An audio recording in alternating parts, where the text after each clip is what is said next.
La 51esima edizione della Fiera dell'Alto Adriatico, l'unico evento rimasto per il comparto Horeca in tutto il Veneto, è pronta a prendere il via a Caorle. L'inaugurazione è fissata per domenica 3 aprile alla presenza del presidente del Veneto Luca Zaia. Nata come settimana acquisti dell'albergatore, la Fiera dell'Alto Adriatico ha poi stretto la collaborazione con l'Associazione Isolana Albergatori. L'occasione della fiera è l'occasione di fare sintesi, ma soprattutto di confronto tra operatori e amministrazioni pubbliche.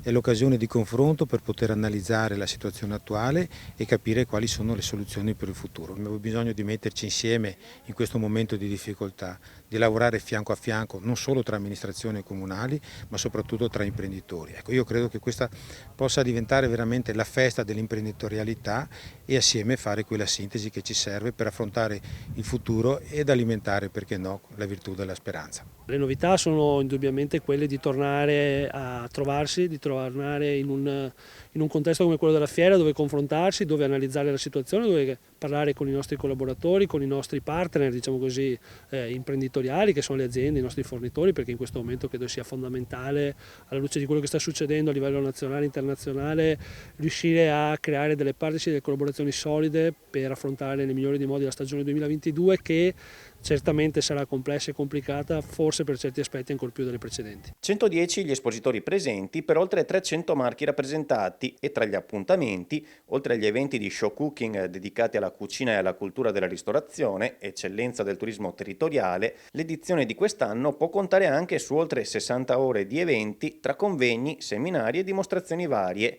Infine, spazio anche alla cultura con le piccole pillole del futuro TEDx di Jesolo. Per noi ovviamente è importantissimo fare squadra, lavorare insieme, quindi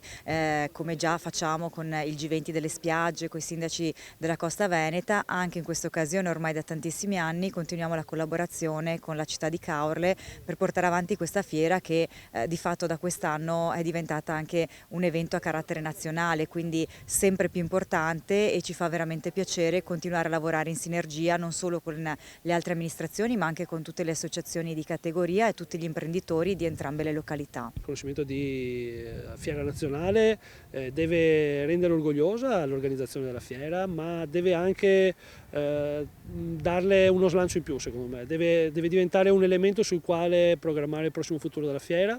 farla diventare effettivamente quello che è il suo nome, ovvero la Fiera dell'Alto Adriatico, quindi non la fiera del Veneto orientale, della costa orientale del Veneto, ma farla diventare effettivamente la Fiera dell'Alto Adriatico con il coinvolgimento dei colleghi, degli amici della costa friulana e perché no anche della costa romagnola.